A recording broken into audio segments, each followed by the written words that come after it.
want to take a moment here to say Happy Mother's Day to my mom, as I live far, far away from her. And you watch that video and you go, wow, what a mom. That's my mom. That's the ladies that we're talking about in the studios today. Like, it's all of those attributes in their lives that make them like so much fun to be around. For me, my relationship with my mom is a lot of phone calls and bouncing off a lot of ideas. Our phone calls will be an hour long, and I'll hang up and go, I never asked how she's doing. And she's never called me on it going, hey, Scott, are you ever going to ask me how I'm doing? And when I do, it's always fine. And then you find out through the other siblings, Mom's not doing okay right now. She's really tired and all these things. So I appreciate you, Mom, always listening to me, loving on me for how crazy I am, and laughing at me. Sometimes you had to laugh behind the wall, so I didn't know that you thought I was funny in that moment. But I appreciate you being my mom. Focus on your blessings. Okay. And I probably learned that with, I really learned that with, are you adjusting that for me? Oh, thanks. With Jason, when he was born, and we found out he was deaf. We're going to come up and wrap today up with you on this fine Mother's Day and give you a gift that's going to hopefully make this thought of today memorable and be able to have something in your life that you can look at and remember that God's challenged you to establish your root system in Him. Watch this video. To all the moms out there that are just sometimes feeling like they're doing this daily thing and no one's watching, people are watching.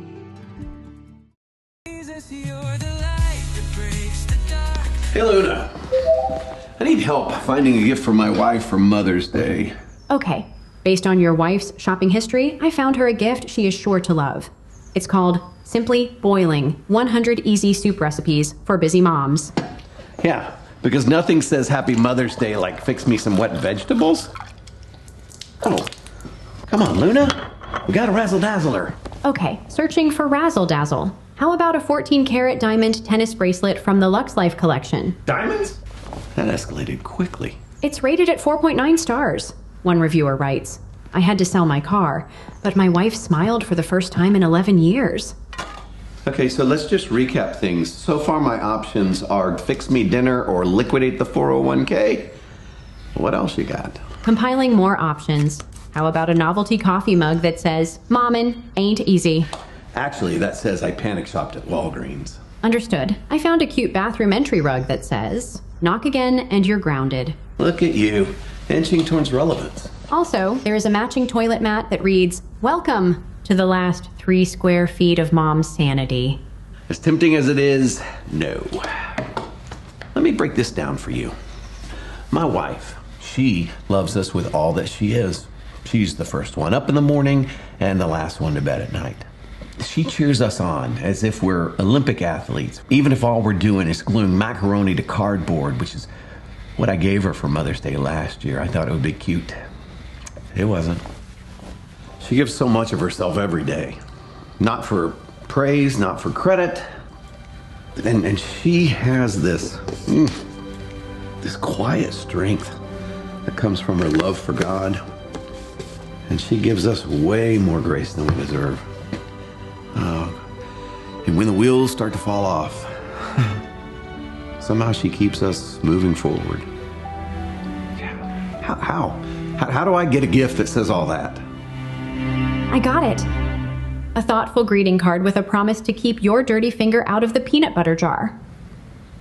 Can you put that in my cart?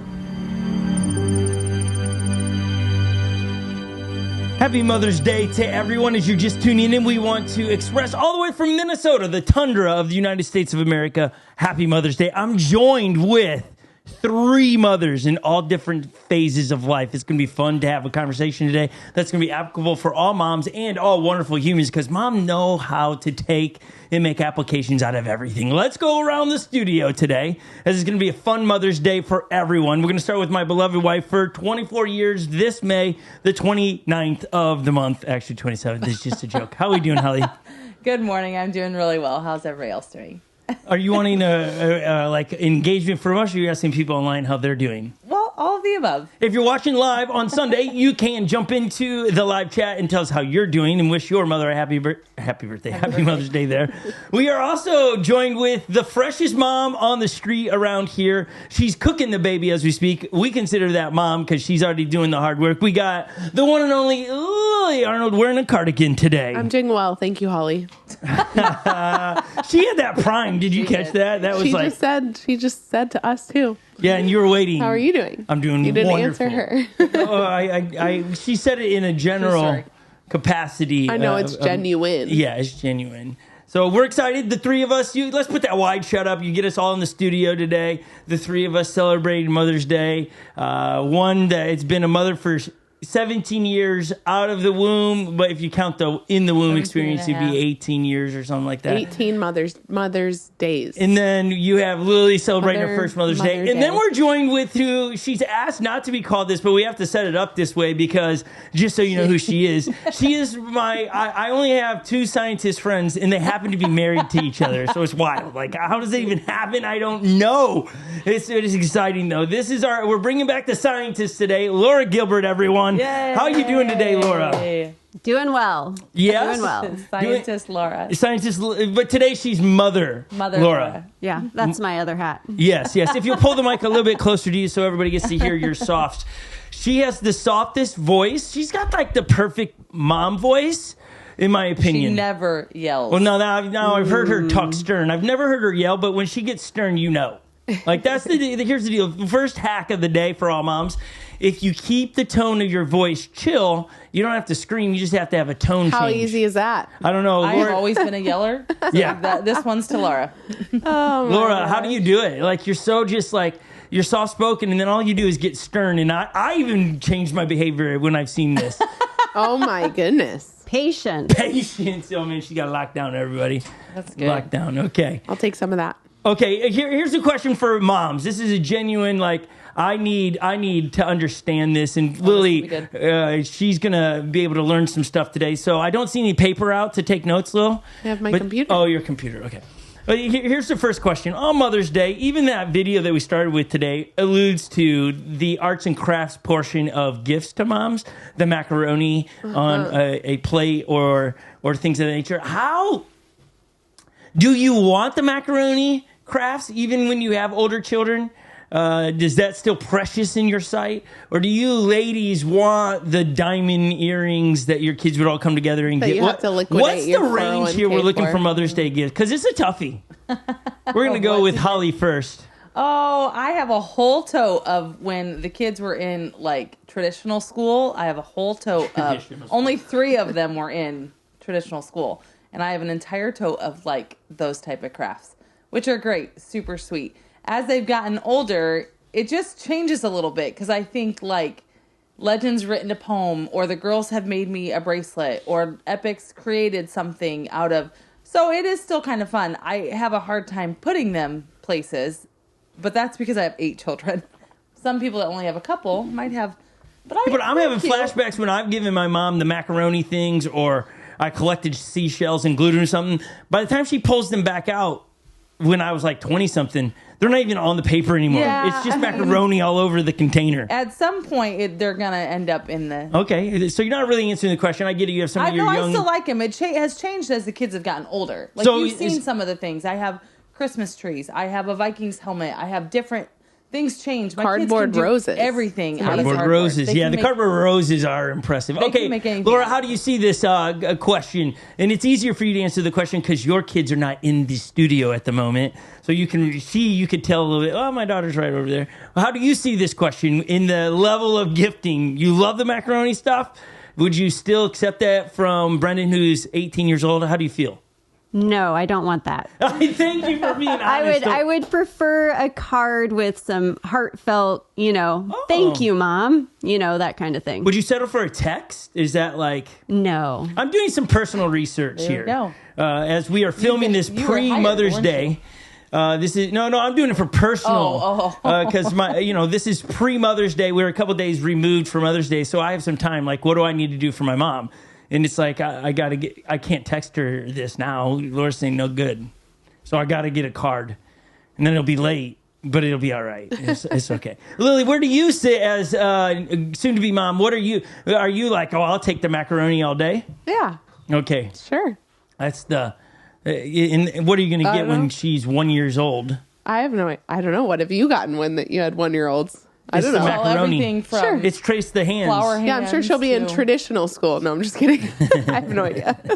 I would love to hear in the live chat or in the comment down below, moms and dads, what have been some of the funnier, adorable gifts you've gotten for Mother's Day, Father's Day, so dads get to participate today. We don't want dads to log off today, though we're going to honor moms. We have a great surprise gift at the end of today, so stick around. It's going to be it's going to be an applicable gift for you today that we will mail to you for a limited amount of time, and so you want to stay to the end how you get that, because once time runs out, we are not mailing these for the entire year. We're going to have a lot of wisdom downloaded on rhythms of parenting from a mom's perspective. Rhythms of parenting from mom's perspective. So that's the hopes today, is to learn a lot. I do think as we will get to the bottom of this, we are going to actually experience something really cool. And because it's Mother's Day, beautiful. And so we hope everyone is enjoying their Mother's Day as it's kicking off today. And so we're going to jump into scriptures really quick. We're going to go to Psalms because this is kind of the setup of the day. And then we're going to unpack it with the ladies in the room, in the studio, and then we'll see where we go from there. We actually have some really good Mother's Day videos still lined up for you as well. So let's go to Psalms chapter 1, verse 1. Here's what it says. Blessed is the one who does not walk in step with the wicked or stand in the way of the sinners, take or sit in the company of mockers who delight in the law, but who delight in the law of the Lord, who meditate on his law day and night. That person is like a tree planted by streams of water, which yields its fruit in season, and whose leaves do not wither. Whatever they do prospers. That's the deal. That's the setup today. And I love the imagery here when you get to the second part of Psalms, where it says, the person is like a tree planted by the streams of water. Those trees look very different. Anytime you read through scriptures, oftentimes when scriptures are talking about a river, unless it's a location, now you got to make sure you're going to do your own research when you're reading. Is this river mentioned because it's the location? Hey, the Jordan River. That's typically used as a reference point of location, geography. There's other times where it's just a generic, hey, the river of life, or different terms of that. Those terms and phrases usually point to the river represents God.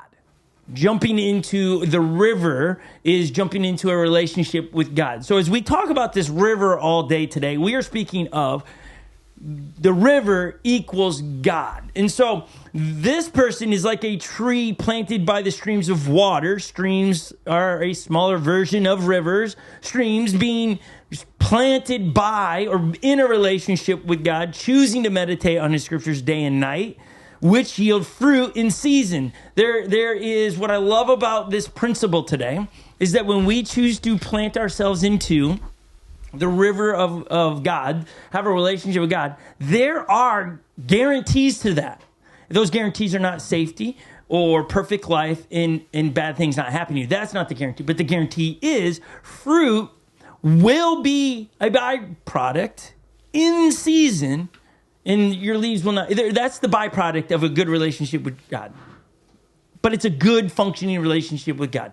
I took a picture literally just moments before we went live here, because the picture of what's happening or happens every spring here on our property, it really is a visual of what's happening here. So our dock area on our lake floods. It comes all the way up to the main trails on our property. And as that water comes up in that area, something happens that doesn't happen anywhere else around the lake. We have the visual for you.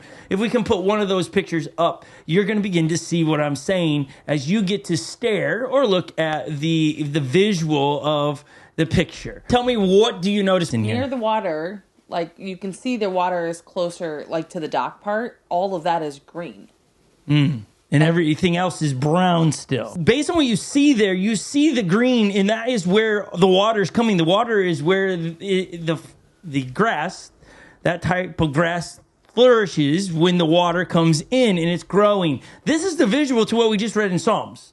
So if you're like, what does the Psalms mean? What am I reading here? Is that those people that choose to plant themselves next to the river of God flourish. They will look different. They will bear fruit in the right season. A couple other shots around the lake, so you see it's not just one off there. I went later on. Here's what we call Vader's Tail. It's a feature we have. And that's all water underneath. Water all underneath there, and you can see the green growing. See, all along the dock, for whatever reason, the water's underneath it. Green. Can you see, if you're looking to the right, you can kind of see the line where the water no longer reaches. It's brown. It's the nature's ability to unpack the scripture here that I'm telling you, the truth with Psalms 1 and in your life. And this is why we talk so much. Get plugged into a relationship with Jesus, because your life will be better and you'll be better at life. This is just true. And there's so many principles in Jesus principles that come baked into it. Good things, good fruit. Again, it's not a surefire, everything's going to be awesome in your life, because, my goodness, we could go around the studio here. We've all had our backs up against the wall. So here's what we're going to do. With the moms in the room today, Laura's got 1 extra year on Holly. Brendan is a year older than the legend. So, but I still am in the little phase. I still have littles. Yeah, we have littles. I get what am I, just the donor? My goodness. So we have little all the way up to 17, and Laura has 18 to 15. Laura and Chris.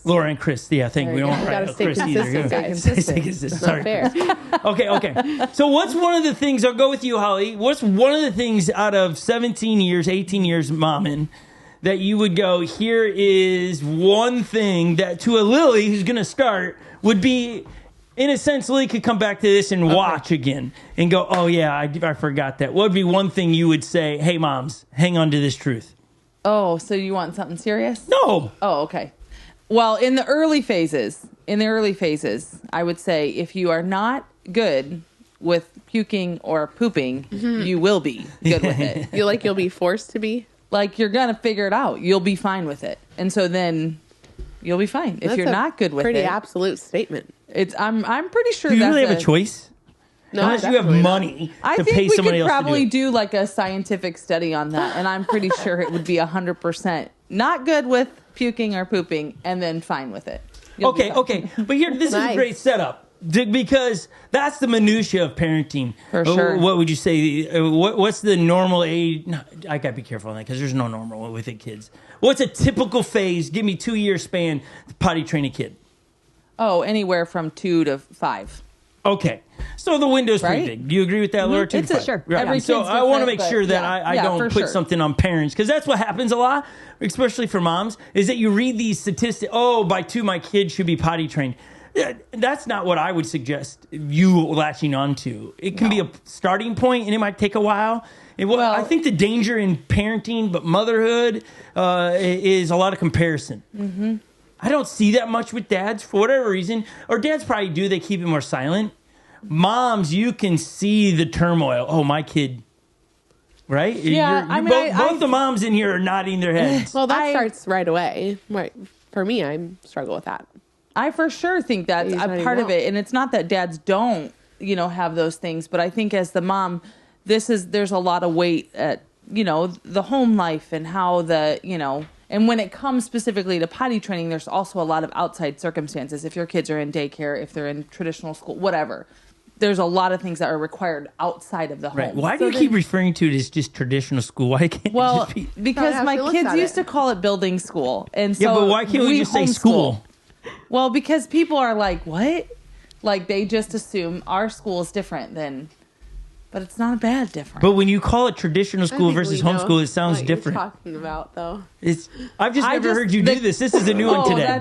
I would just say checking. The conversations that I'm in, because if I say school, it's just not. We do it different. It's just different than building school. That's what. And Epic was like, well, they go to a building, we stay home. So it's homeschool. Homeschool, building school. Building Yeah, school. sure. Kinda actually that makes was a lot of also sense. an epic at 8 or 7 years old. That's great. Okay, Laura, we've jumped into the moms comparing themselves. Did you ever have a season of that as a young mom where you were looking around going, am I doing it like everybody else? Or is that just something you never battled? I'm sure I did.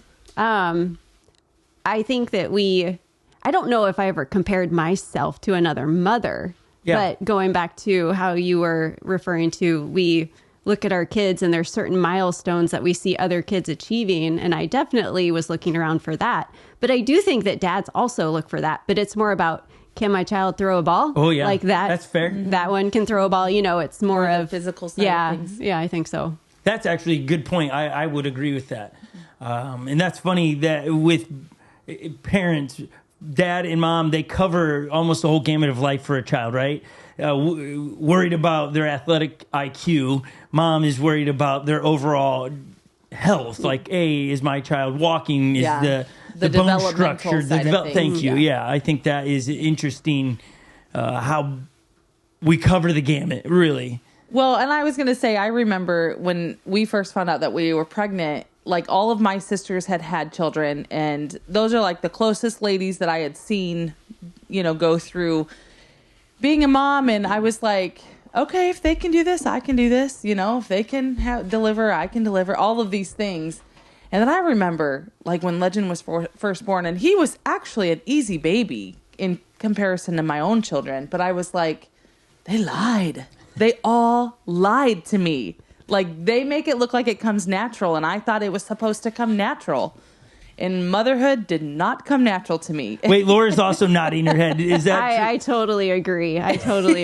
Yeah. It was just like, and I was in tears because I thought it should come natural. I thought I should be good at this, and I'm good at everything. And like, it was just like, this was, oh man, it was a lot. I think looking at the way they were doing it. But I think if all parents were truthful, that's true for dad and mom, because you naturally think, I'm going to be a great dad. I'm going to always want to go out and throw the football. I'm going to always want to do the things that dads tend to take and moms tend to take. But here's the collision course that Lily, sorry about this. This is the collision course for you. You're in Jordan, you're on at the moment. It's a lot of self in the way of, to actually excel at this is I've got to put myself way down on the list. Not dangerously down the list, like where you don't take care of yourself healthy, but there's the collision. Oh, wait, I didn't realize when I was telling myself the story, I'm going to be a great dad because I'm going to always want to go and play football, that I'm not always going to want to go out and play football. Well, and that's I'm not going to always want to wake up early and do that, right? I'm not always. So then all of a sudden it's not coming natural because I'm colliding with self. Yeah. Well, and you think that it's just like, oh my gosh, it's so fun to go do these things or whatever. And it's like, you don't realize all of the minutia of little things in the other part of the day. So it's like, and then sometimes you're shocked that you don't feel like getting up and going to play football because it's like, wait a minute, I thought I would love that. I think that's correct. With us having olders and youngers, we have to remember that too, is I am not the same age as I was when the 4 bigs were little. And so it's like, oh yeah, I don't really want to go outside and play. But for the sake of them, you got to figure that out. Yeah, I think it is a collision course of self in parenting. For sure. In what we think will come natural, I'll tell you this, the only thing that comes natural is self. Selfishness is natural. And so when we tell ourselves the fairy tale stories of parenting, we are telling those stories exempt of my selfishness. That when it gets to that moment and I'm going to go play football or take the kids fishing, I'm not going to have a selfish moment and not want to do, right? Like, so be careful, moms and dads, that listen, self is sitting on the throne the whole way through parenting. And that's what makes parenting oftentimes the most difficult, is you, not them. And that no one wants to hear that, because we want to go, no, it's the child. If the child would just do what I asked them to do, well, the child's not going to do that, like, especially in the year one. Laura, you were nodding your head as she was talking about that. I thought it was going to come natural. Did you still big eyes right now? You remember that? Well, I remember when Brendan was born, and really neither Chris nor I had any experience with babies. And I don't know how many hours. Don't judge us for this, please. But I don't know how many hours it was before we changed Brendan, his first diaper, because we were expecting the nurse to come in and teach us or show us or do it. And finally we're like, I guess that's our job. Yeah. Yeah. It is wild to me, the parenting scenario. Lily, you'll experience this in the hospital, is that you go and buy a piece of technology. Let's say you buy a Tesla car. Somebody sits down and tells you how to get the thing to work properly, do this or whatever it is, driver's ed you have to take to even drive a car. You have another life that just came out of you, and no one comes in and starts to help you. It's just like, you'll figure it out, I'm sure, right? Like that's mind-blowing to me. You're now in the hospital for 2 days, and then they wheel you down and say bye, and there's nothing they give you. Like, it's like, oh, what? What are we supposed to do now? I think the biggest thing that they were worried about, to be honest with you, the only thing is the car seat. The car seat, yeah. That they're in the car seat, right. But that was it. You couldn't put the baby in the car seat for, like, mom, like, it was all these. That's cool that they even checked that. I didn't know that.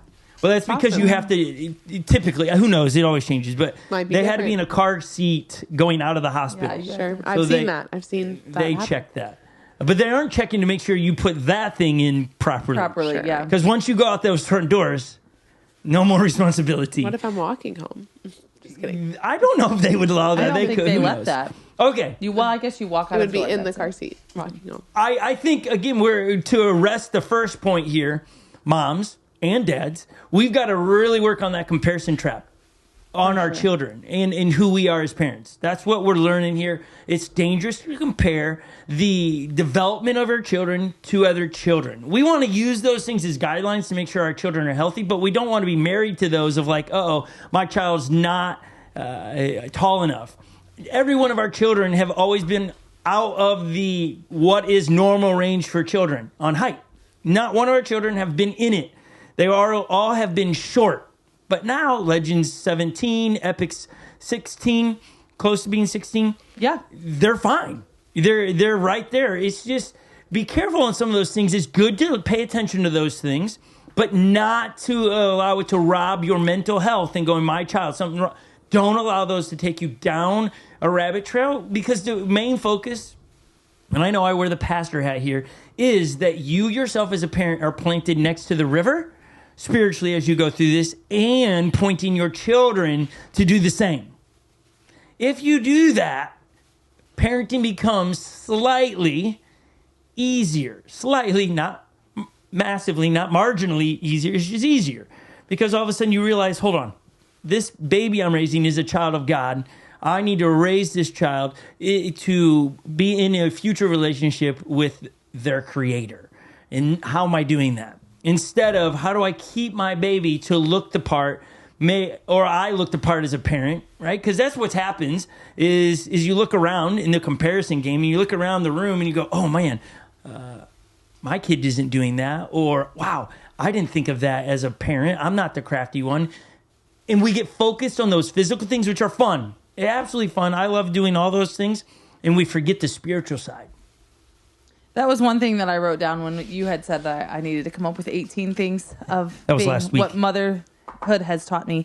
One of the most important things that I think as a new mom, even reminding as moms of 18-year-olds, is these are not our babies. They are given to us for a season, and ultimately, like, my ultimate heart for my kids is that they know who their creator is, and they choose a relationship with him and to choose to serve him. Now, I can help and direct along the way, and Scott and I can pour into them.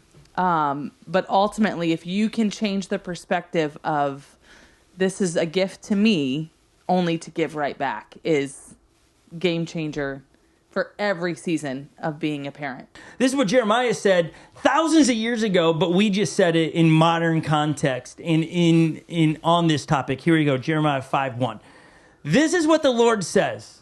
Cursed are those who put their trust in mere humans, who rely on human strength and turn their hearts away from the Lord. Okay, we're just going to pause there, because that's what we were just talking about. As parents, we get our eyes off of Jesus, and we get our eyes on all the other humans around us and compare ourselves. And Jeremiah is saying, God says, cursed are those that do that. Not cursed like sorcery stuff like you see in Harry Potter or something of that. It's not that kind of curse. It's just saying your future, where you're headed, the direction in life you're headed, when you are looking at humans and how all other parents are parenting, and you're evaluating if you're winning or failing based on those, your future is not good. It will lead you away from God. It will not lead you towards God. It's a trap. And we all do it because we have the lust of the eyes. The lust of the eyes isn't just looking at the opposite sex without clothes on, though that's a big part of it. Lust of the eye is something I want that I do not have.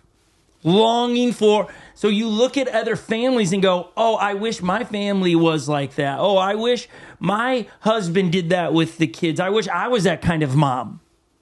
Those are all dangerous statements because you've taken your eyes off of Christ and you've uprooted yourself for that moment from the river, and you're starting to creep yourselves towards the desert instead of staying plugged in going, God, what kind of parent do you want me to be? Because that's the question. Moms, you should be asking today, what kind of mom, God, do you want me to be? Because I can tell you this. There are similarities of these three ladies.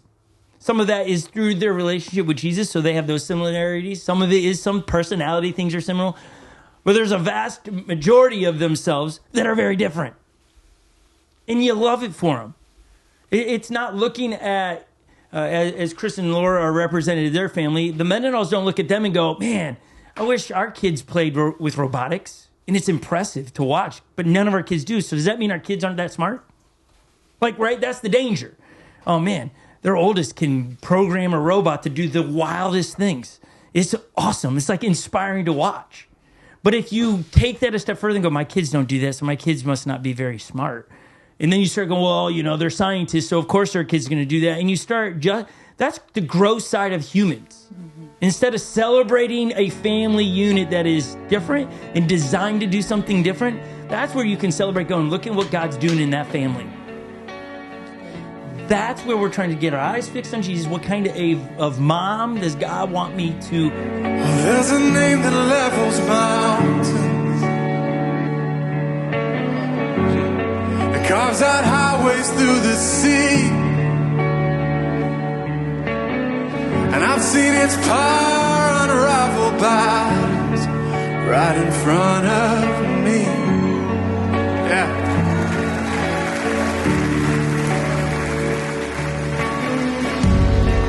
There's a faith that stands defiant. It sends Goliath to his knees. And I've seen his praise unravel shackles right off my feet. Come on. 'Cause that's the power of your name. It just a mention makes a way. Giants fall.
jump to the other end of the spectrum, 16 to 18-year-old. In you're looking at, maybe there's a mom going, okay, I was not a tree planted by the river.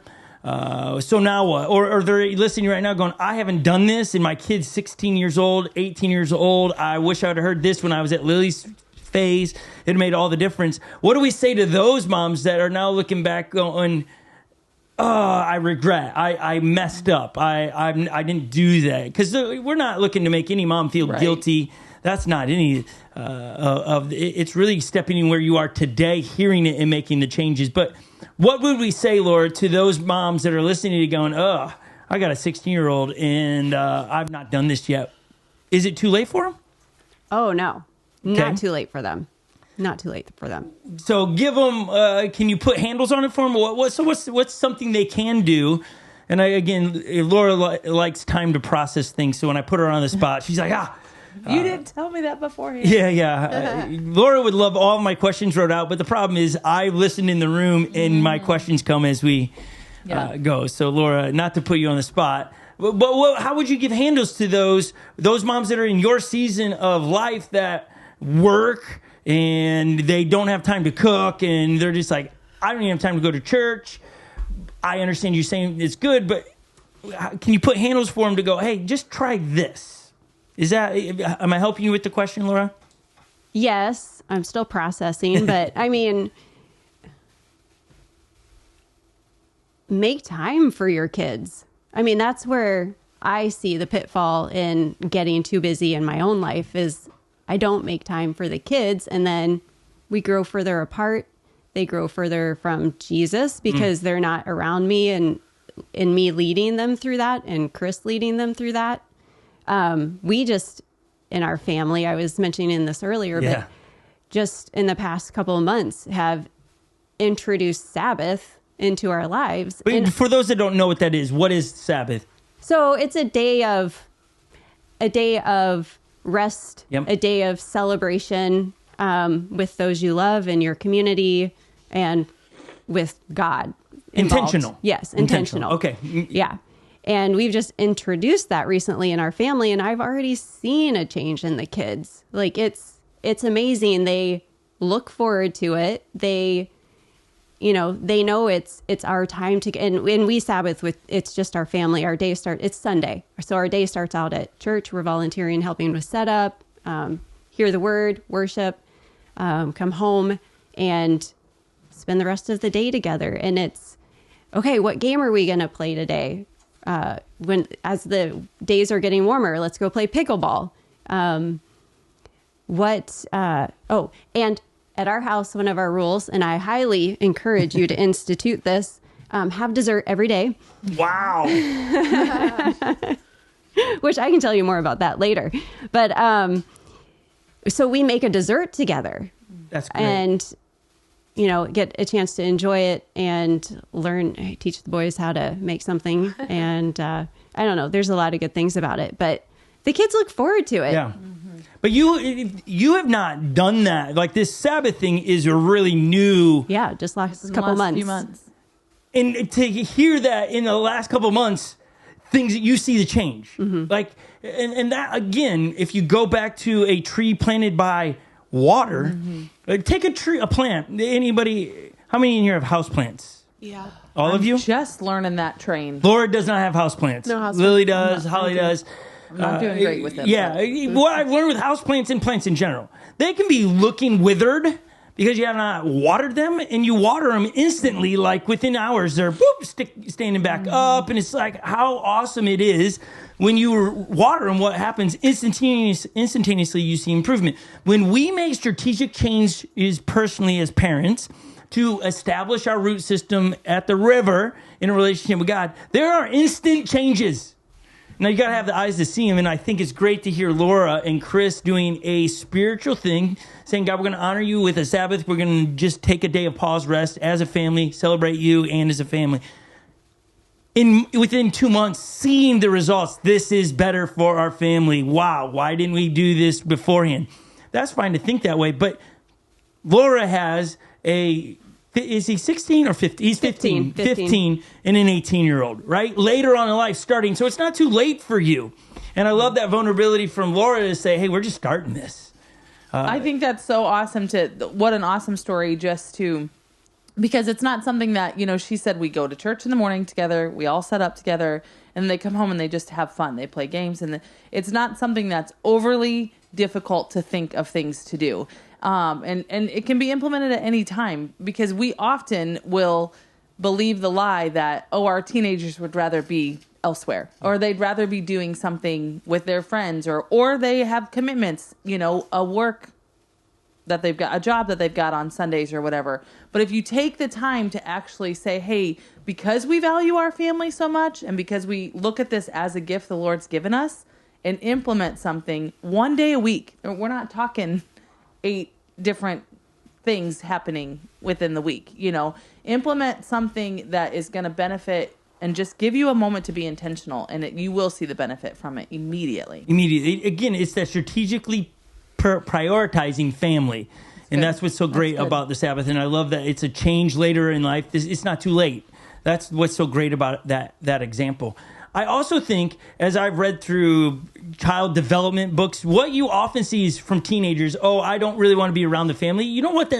It's a developed protective system for themselves. Because it's not happened enough, they don't want to be hurt that my family doesn't get together, so they create a defense mechanism. I don't even want to be here. And parents then buy into that, so then it's like the worst of the worst, because parents buy into this fake protect system that the teenager has. I don't want to be around the family. I'd rather be around my family. So, they don't want to be around, so we're not going to create anything for them to be around, and it erodes the whole family unit. Instead of going, okay, this is a protective thing for a teenager, I'm going to push against it, create a Sabbath, and all of a sudden you're going to see that defensive wall come down, and this teenager is going to come in and go, I do enjoy this. Now, it's not going to happen the first time. It's not a snap of the fingers.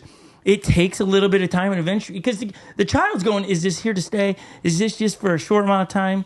It's funny we forget that each of our children are individual human beings that have the same tendencies that you have. You just aren't aware of it. You take it personal. One of the things to moms and dads, but moms particularly because it's Mother's Day, stop taking so much from your children's guff. They're like, whatever they're saying against you, so personal. It's a human being that has their own opinion and is figuring out how to say things. And are selfish. And are selfish. And when we take it personal, we no longer parent out of principles. We parent out of self-preservation. And that's dangerous, because now we're not parenting with purpose. We're parenting to make myself feel better, to flex our muscle. It's very dangerous when we do those things. I think on that, just one of the things that I had written down throughout this is it's often this idea of this child is going to be my best friend. And I think sometimes we get caught into that scenario of thinking, like, they're going to automatically want to be around me all the time. And then when they don't, it's like, hold on, now my feelings are hurt, but when you create intentional times to be together and you're not parenting to just have the best friend, baby, child, teenager, not your best friend, and when you parent that way of not being your best friend, then you're showing them how to be intentional and how to make time for each other, right? Instead of just like, I thought you were my best friend. and that is a really scary place to be as a parent, is that I want them to be my best friend. Psychologists will tell you that's really not the goal until they're 18 years old. Then it shifts into that friend zone. Say moved out of the house, it changes. If you're trying to get that when they're 5 years old, teenager, when you're at odds with each other, that means you're going to, as a parent, have to push down your standards to keep them happy. Because that's the friend zone. I just want to, or you're going to spend more money or do what you're going to say yes to things you would never say yes to. I just want them to be my friend. That's not the target. The target is to raise a child that wants to be in a relationship with God first and foremost, and then in relationship with you. And so I want to get back to Jeremiah, because he really then unpacks this. Hey, if you're not a tree planted by the river, if this is the imagery that God says through Jeremiah in Jeremiah chapter 5, now verse 6. These are, and this is the trees not planted by, or he was making reference to the shrubs. You'll see here. but those that are not in relationship with God. They are like shrubs in the desert with no hope for a future. They will live in the barren wilderness in an uninhabitable, salty land. That is what God is saying. He's like, listen, this is the future for those parents, for those humans, I should say even, that don't establish their root system along the riverbed. They're going to look like the picture we had earlier, all the dead grass, that'll come back at some point, versus the thriving grass in the water. It's a contrast. Because then God, through Jeremiah in verse 7 says, but, in contrast, but blessed are those who trust in the Lord and have made their Lord their hope and confidence. They are like trees planted along a riverbank with roots that reach deep into the water. Such trees are not bothered by the heat or worried by the long months of drought. Their leaves stay green and they never stop producing fruit. The human heart is the most deceitful of all things and desperately wicked. Who really knows how bad it is? But I, the Lord, searches all hearts and examines secret motives. I give all people their due rewards according to what their actions deserve. That is a doozy ending to it. Because then it's just that, what do you expect? We're all humans. We kind of have nastiness programmed in our heart, and we don't even know our motives. Only God does. And that's sometimes mom and dad, moms, you got to go, okay, my child, when they kind of go wayward, okay, I can't really judge their motive. I need Jesus in their life. Do you use Jesus principles to parent your kids? When they tell a lie, do you just go, I just prefer you to tell the truth? Or do you give where the scripture says, hey, this is what lying is. This is the consequence for lying. Do you parent with Jesus principles? Because that all of a sudden reinforces the roots to go deep. I want to just mention the heart thing. We're not going to spend all day there. We're going to go back to where he says such trees are not bothered by heat. Trees that are planted not worried by long months of drought. Their leaves stay green. That's an imagery to me of the days are long in the early years of parenting and mother. Days are long, but the years are short. When we establish our root system in there, it isn't as much of a bother as it is for other people. But here's the comparison problem, is that you might have your roots in there and you're not bothered by some scenarios in early development or even teenage years. You're just like, I'm trusting God's going to, but then you get your eyes focused on other people that are losing their mind on it. But you're comparing yourself to a family, a mom, that their root system isn't in the river. So what do you expect? We've got to make sure that we as to moms, my challenge to you would be work hard at keeping yourself planted along the riverbed. Work hard. Be extreme. Again, I think of you, Laura, and when I say be extreme, again, later life in parenting and what you have been, your family's been on a road of is extreme spiritual changes. Where in December you executed something you've been feeling a long time. So that's my setup to you to kind of share your story of like, yeah, I had to make some extreme decisions to be able to continue to keep my life, family rooted at the riverbed. You can fill in the blanks. That's my setup for you, Lord. Just tell your story. It's not too late when we're talking to the moms and the dads there. Sure. Well, in December, I decided to exit my career that I had been in for, let's say, a lot of years. Because I felt that I wrestled with this for a long time, many months, maybe even years. Chris could tell you the whole story, but it was, that being too busy. I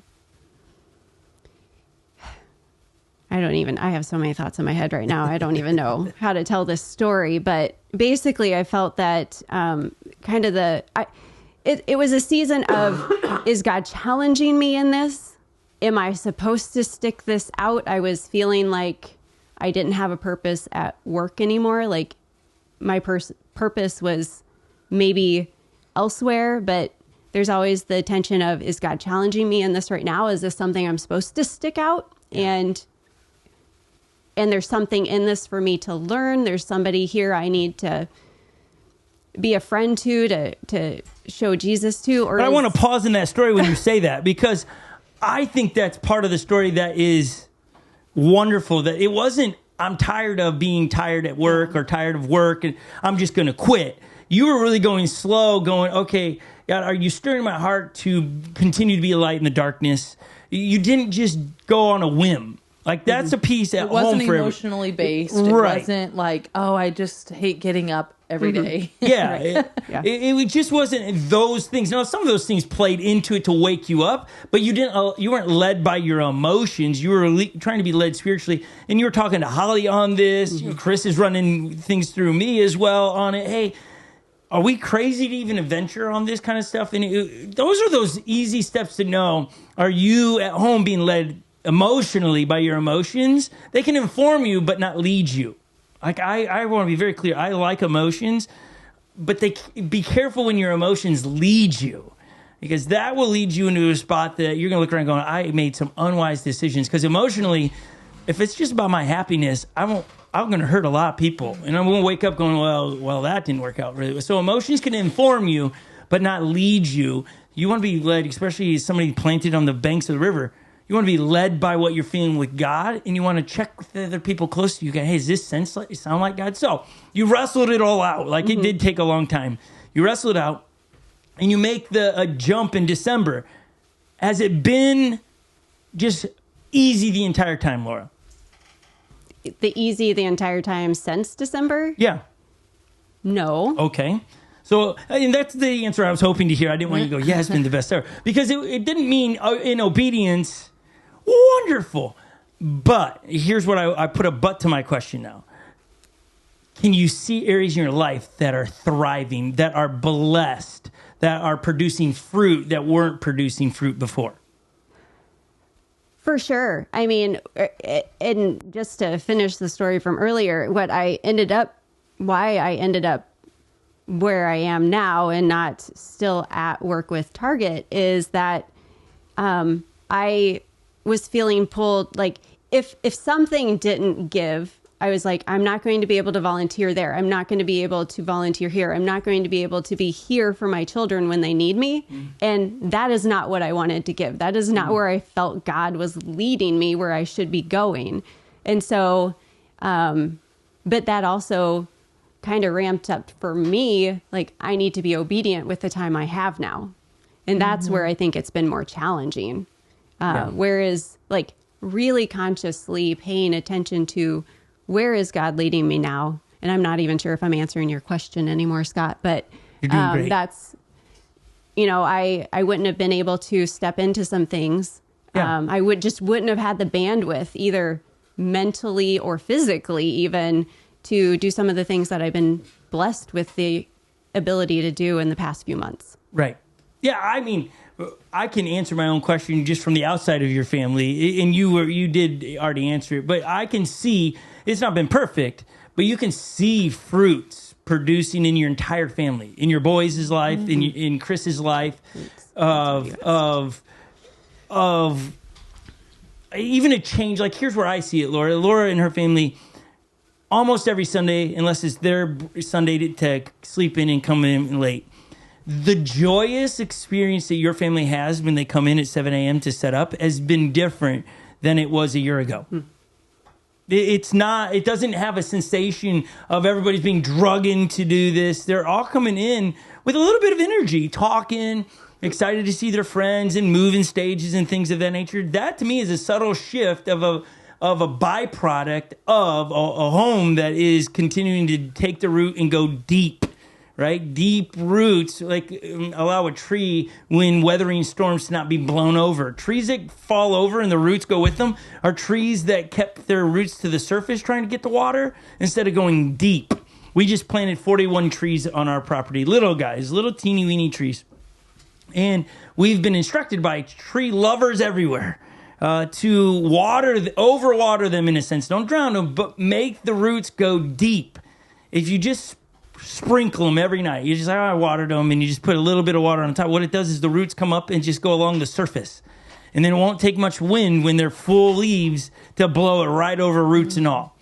That's a great illustration for us as parents and individuals. If we don't dig deep and send our roots deep down into trusting God, when the storms of life come in parenting and the storms of life come just being a single person, our roots and everything will get blown out. Or we can weather it. And again, you see this entire picture in Jeremiah. Blessed are those who trust in the Lord and have made the Lord their hope and confidence. They are like trees planted at a riverbank whose roots reach deep into the water. They're like those that, those that trust in the Lord. You just heard Laura talking about trust, an action of trusting the Lord. If it's just, I trust the Lord, and you just say it, you're not doing it, there's no byproduct of that. There has to be application. And with Laura's story that's fairly new to everybody, herself and her family included, is the roots going down. There's an active pursuit of trusting God in their life. Okay, so we're going to take a pause from this conversation. We're going to come back and give a couple more applications or thoughts from the ladies, the moms in here, to Lily, to continue to help moms there. But we have a pretty funny video. We all know moms are superheroes. How do they do what they do with usually no effort? This video really is one that will make you smile and make you go, yep, that's my mom as well. All moms are superheroes. Everybody enjoy this. We'll be right back. You know who never takes off the cape? She's got strength, speed, dexterity, and some kind of sixth sense when the house has been quiet for a little too long. May I have those, please? I'm sorry, Mommy. She's not afraid of heights. She's afraid of what happens next. Who needs a snooze button when she's got a mission that starts before sunrise? She's more than a superhero. She's a gift from God. And she knows all her strength comes from above. Dear God, thank you for giving me a mom who loves you to the moon and back.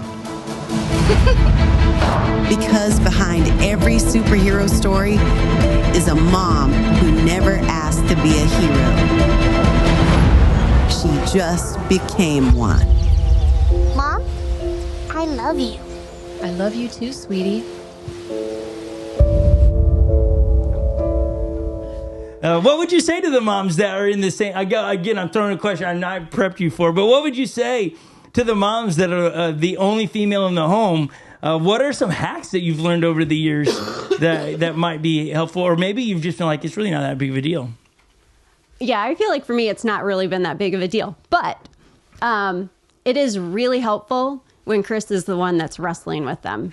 Yeah. That's my hack. Dad gets to wrestle. That's Mom nice. can stand back. Yeah, that's funny you say that because that's one of the things Holly does not like. I hate wrestling. Yeah, it's like I get in trouble every time I wrestle, and it's like, what? This is what? Well, I will admit I leave the room. Yeah, I can't handle like watching them almost hit their head on the corner of the stairs or whatever. Well, and then it's inevitable that they look to me to help, and I'm like, no. Like, I'm not helping in this one. And no, she's always disgruntled at that point. Like the fact that they think you can help them is amazing.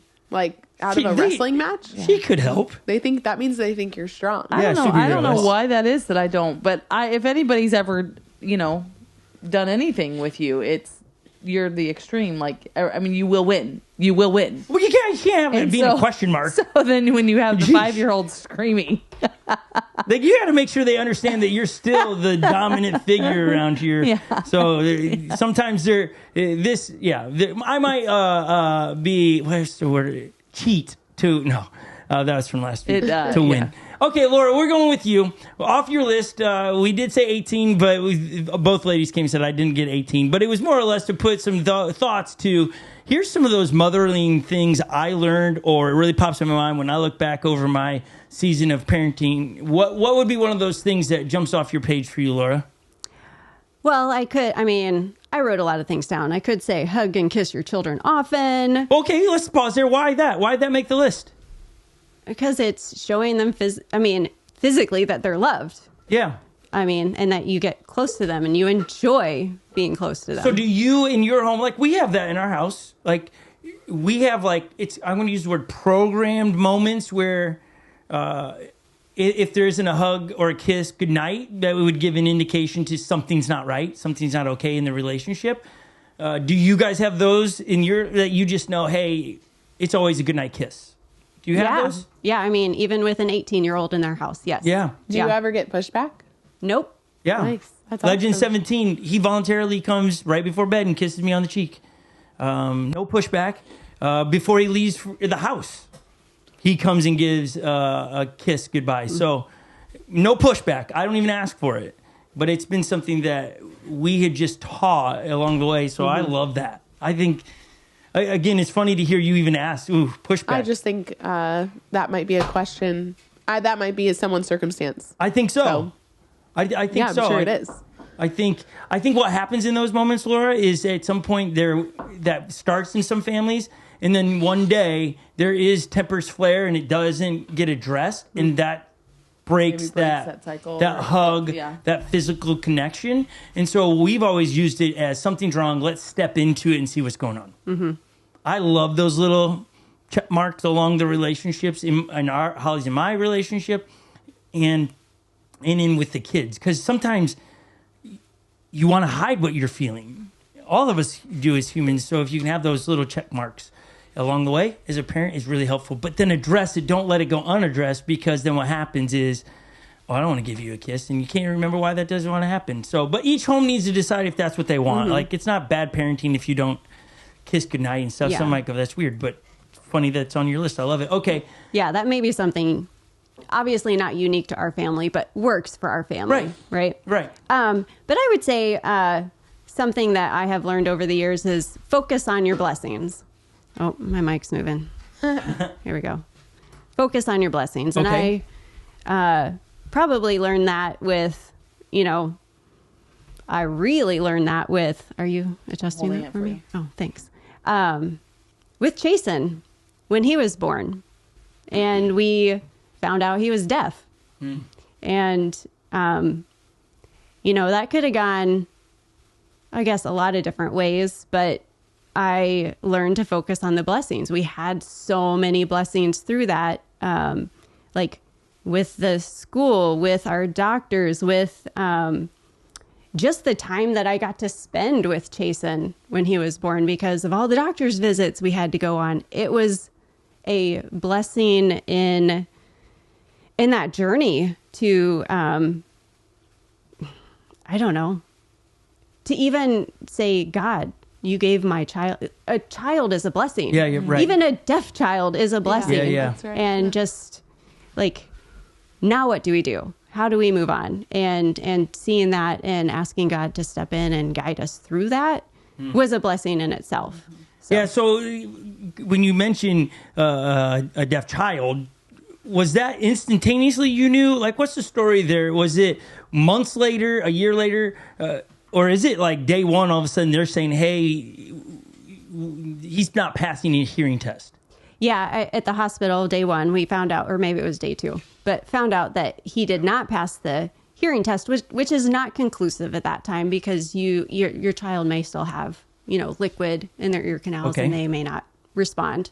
And it's a very simple test, but we were directed to have another test, I think probably 5 weeks later, with enough time to make sure that all of the liquid has exited the ear canal, right? And have another test done. So that's what the test that was done, that was conclusive for him. And at that moment, did panic set in for you and Chris? Because we're talking about a young version of you and Chris, not to say you're old, but it's like, that's 15 years ago. Right.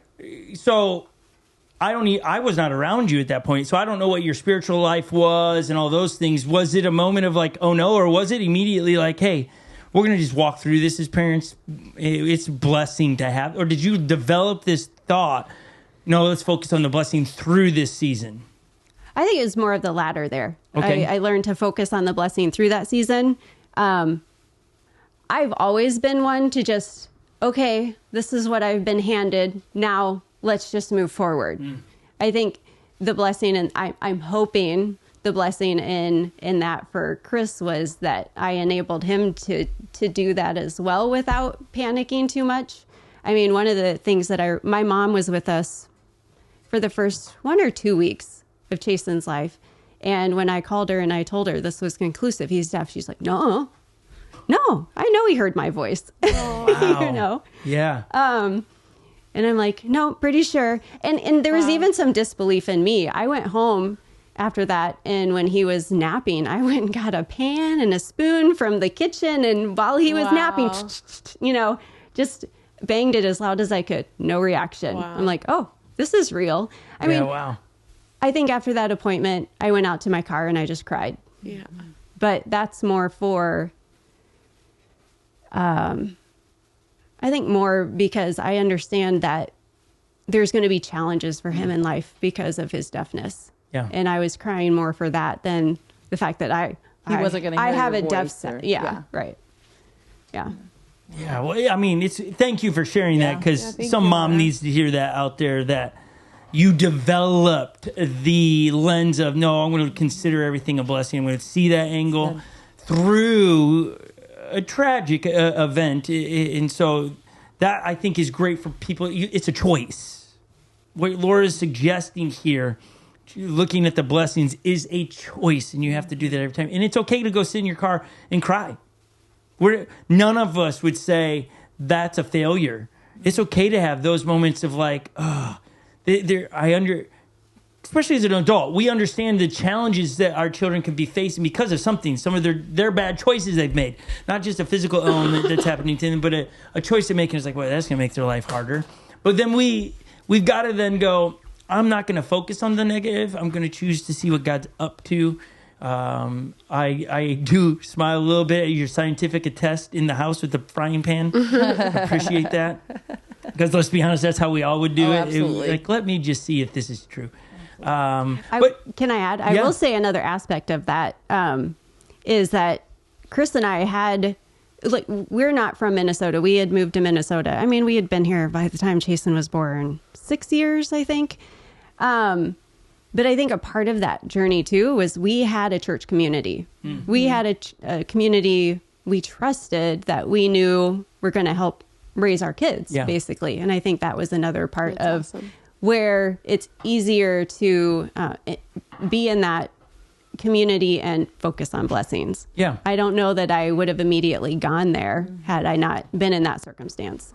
But again, that backs up what we've been saying all day, choosing to get your roots deep. Mm-hmm. It's not just, let me read the Bible, pray more. It's being established in a community, a church that's like-minded, that inspires us to dig deep, right? A couple of weeks ago, last time you were on here, we talked about anchoring deep, right? It's a bit of a theme with you, Laura, as you're coming. I didn't even think of that until now.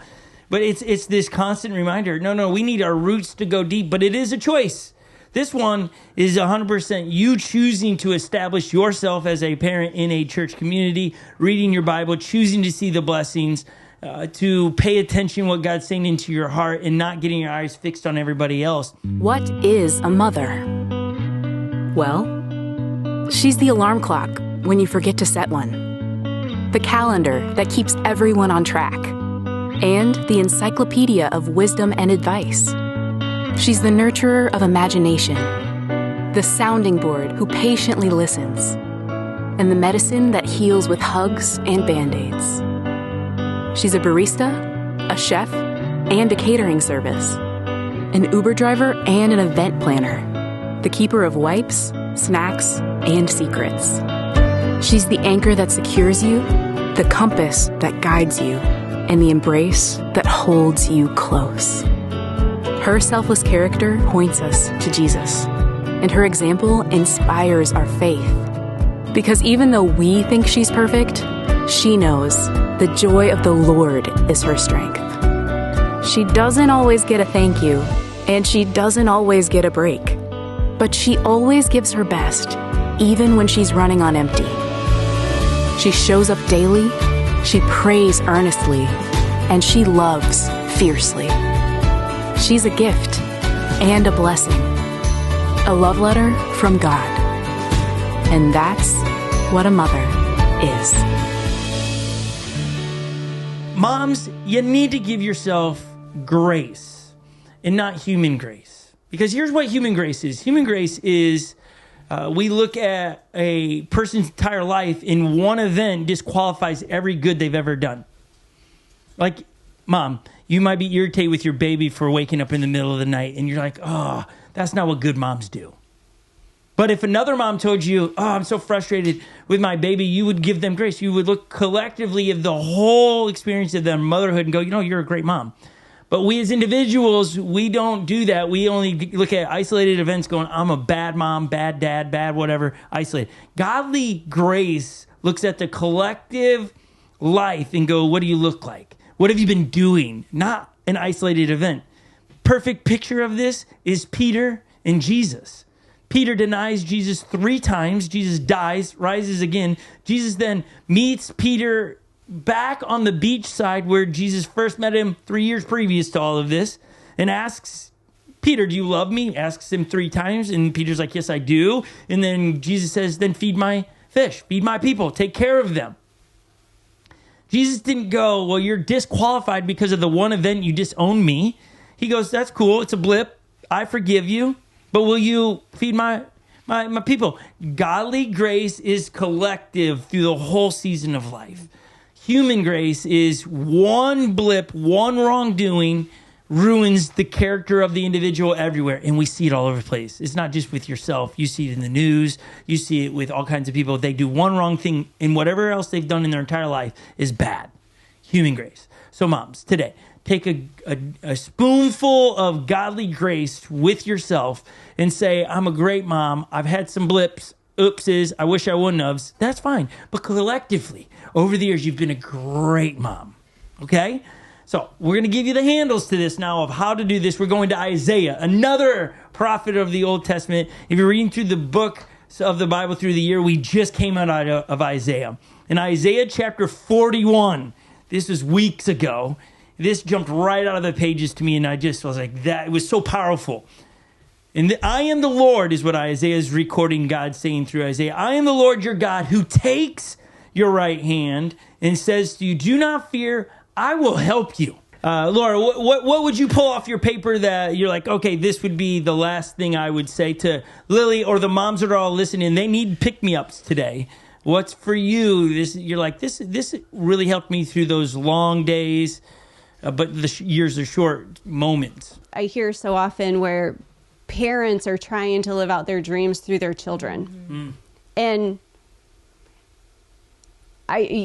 you can't do that because they need to go where God is leading them. If you felt like you were being led to be a doctor and you're trying to get your child to be a doctor because you never became a doctor, that may not be where God is leading them. It doesn't even make sense. Right. So, I mean, that's a different way to kind of say the exact same thing you were saying. But for me, in my journey, it's being in the scripture every day. It's praying. It's finding that church community, because if I'm being led by God, it's so much easier to see that my children also need to be led by God. Yeah. Right. One really tangible thing that you can do is to pray scripture over your children. Mm.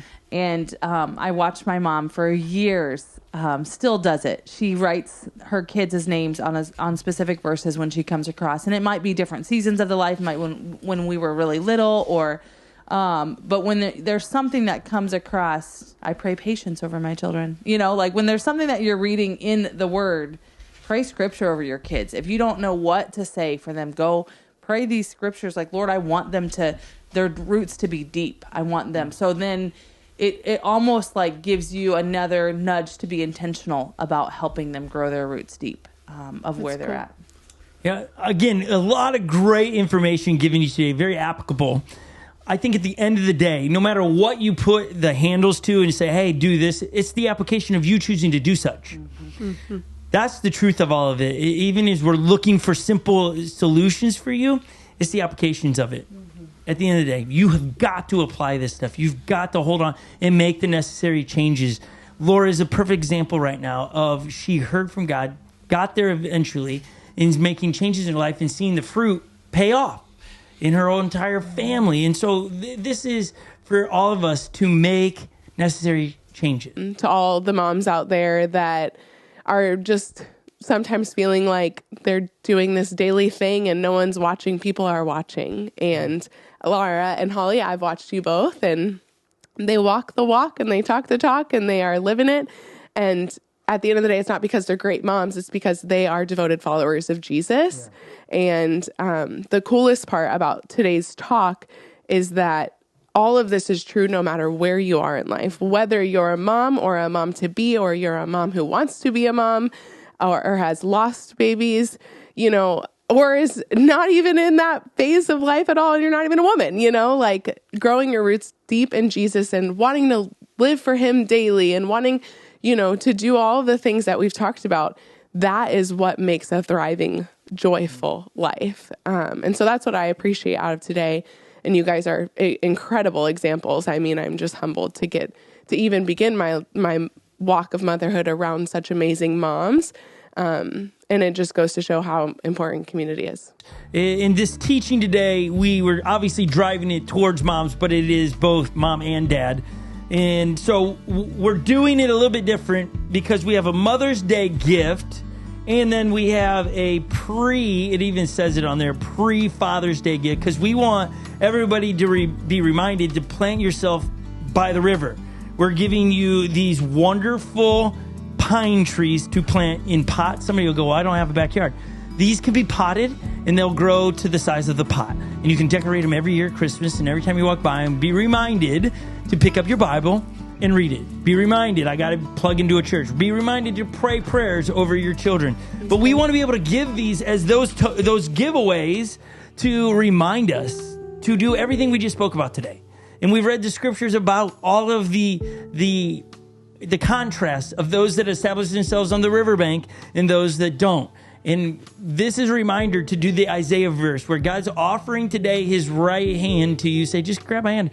We'll go on a walk together. We're going to do this together. When you hear my voice, when you get a nudge, we talk about all that, your heart rate picks up, you get butterflies in your stomach, it's a tap on the shoulder to do something. So I'm going to walk you through. Don't be afraid. We're going to just walk through this. I can't do it. No, I got you. That's what it is. This is a reminder that he's got you, and you're going to walk through parenting together. So this is for moms and dads, and dads will remind you that we gave you your gifts on Mother's Day, but it's not to take away from anything from moms. Locally, we have a coffee bar here. That'd be very hard to ship to moms. So we want to give these to you. It's really simple. You have 24 hours. So it's 8 a.m. today. You have till 8 a.m. tomorrow, which would be Monday, to text the church saying, I'm a mom, I'm a dad, here's my street address, and we will mail these to you, and you'll need to get into a pot quickly. We have the instructions on the back on how to take care of these little gems for you. The church has bought these for you as a gift. So the church phone number is on the screen currently, so you guys can text the number 651-276-8797 to get your very own, I can't remember, are they white pines? They're white pines. White pines, which are Minnesota native trees. How special. Which you will love to have wherever you are. They'll thrive. Thrive might be strong in Florida, but they'll live. You might need to water them a little bit more. They're a hardy plant, but it's to remind you of as much as you're going to have to water these guys, to remember to water your own life. Mm-hmm. So let me pray for all the moms, and thank you for the great day. Let's pray. Jesus, we thank you for moms and what they teach us, those compassionate moments, those moments of sympathy, the hugs that moms give, the laughter at not so funny jokes. We thank you for moms. We thank you for our moms, the moms in the room. We ask that you would shine in the moms' lives today. Those that are listening, that it would be just a warmth of peace that covers moms. Their heart right now, there would be peace. The moms that are praying for children that are out of control right now, and whatever that means for them, but they're just not, their kids are just not in the right spot. We ask that you give those moms an extra dose of strength, that you give them words of wisdom to speak on your behalf to their children, that their children's hearts would become soft again and teachable, and there would be a turning around. For the moms that look at their lives and they're guilty for the marriage not making it, we ask that you would give them peace and grace, and that there would be a moving forward in that today would be a day where moms feel loved by you and by this church. Jesus, we love you in your name. Amen. Amen. Amen. So happy Mother's Day to all the moms. And I love how Lily said it earlier. This gift is for moms and dads, of all levels, of moms and dads of kids moved out, still parent, moms and dads that have experienced the tragedy of miscarriages, moms still, and dads still. Please reach out. You do not need to qualify. Am I a mom? No. If those are your experiences, then this gift's for you. We understand all of those little pieces of that. So don't miss an opportunity to have something to remind yourself, to root yourself by the river.